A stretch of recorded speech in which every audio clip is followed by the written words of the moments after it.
In today's topic, I am going to be talking about how computer network works and workflow of computer network. So let's get started. So, before we start, let's discuss our topic. So today's topics are how computer network works, and second we'll say workflow. First, so before we start with the workflow of our computer network, we'll need to understand IP address. Now the question raised, what is IP address? IP stands for Internet Protocol. This is a protocol Internet uses to communicate with the connected computer for sharing of data and receiving a data throughout the internet, right? First thing. The second most important thing we'll need to understand, this IP address are divided into four parts. That is 4 bytes. 4 bytes, that means few of our must be knowing that 4 byte equals to 8 bit. That means we have 32 bit of IP address. That's the size of IP address, right? Which is also divided into 4 parts. Initial 3 is network ID and host ID, vice versa. We'll see in more details in my further videos. And at last, the most important is subnet mask is also important, right? We'll also talk about this on my later videos. So let's understand this IP address with an example. So if you say basic communication, if you talk forget about the digital or computer network based on communication, let's talk about the communication we try to establish in our day-to-day life in previous days, right? What used to happen, let's say there are two person who are staying in two different cities, right? As you can see, a person on my left and a person on my right side, right, of a string. So Ram wants to connect with Sham, right? Now what happens, Ram stays in Mumbai, wherein Sham is from Pune, right? And they both have different address given to them.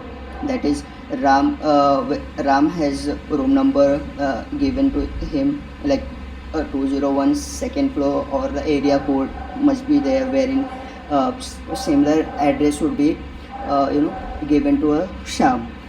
Now if Sham wants to connect or Sham wants to send a message to a Ram, what he will do, he will write a letter, he will put it on envelope and he will give it to a postman. Postman will come and collect it and then he will deliver it to Ram. So in whole scenario you can say there are what was important is their physical address, right? So IP address is also the similar thing. IP address is basically your you can consider a digital address given to you through a internet, right? So this is what we use to communicate or to represent ourselves in our digital world. So as you can see, there are 4 parts of IP address. First is network ID. These are the different scenario. We have different network ID and the host ID. We'll discuss that later, as I said. Now next you can see, so far you would have understood that what is IP address. IP address is nothing but your digital address given to you to represent yourself in internet, right? So what is IP address? IP address is further divided into 4 classes, that is class A, class B, class C, class G and class E, as you can see. But each class has given a different range to them, right? As you can see, the class A, it's starting from 1 and ending until 126, which consists of 16 million hosts on each of 127 networks, wherein class B also starting from 128 and ending till 191.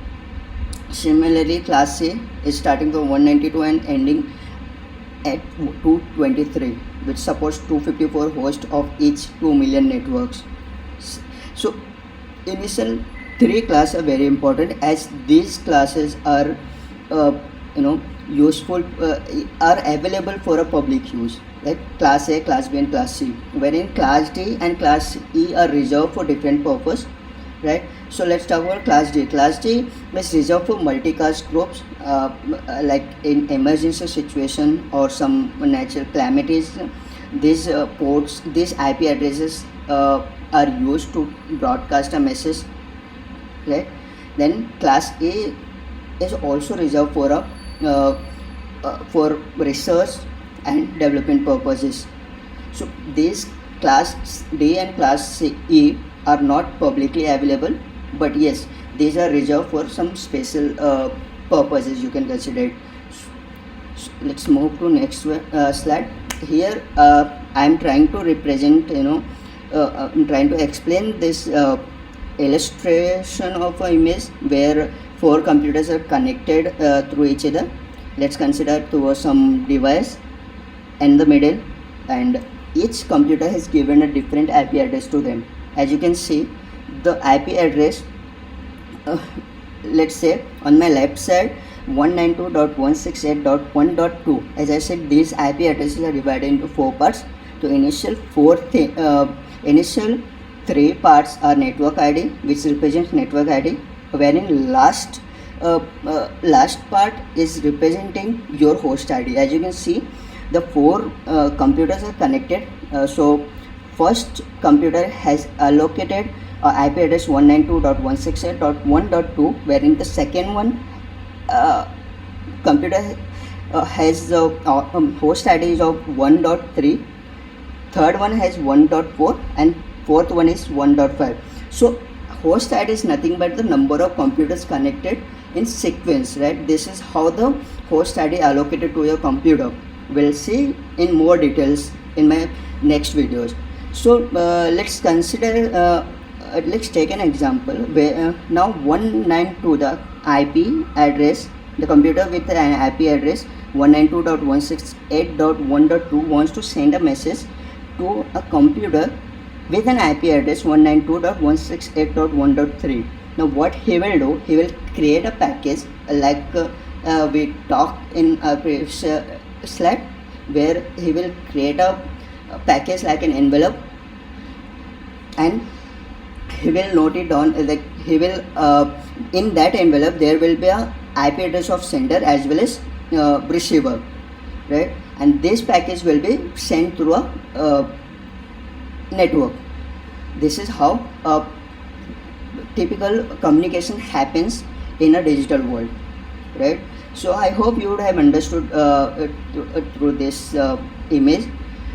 And in the next slide you can see the I am just trying to represent a package. This is how the transmit or transfer the data or establish a communication between two computers or more computers. So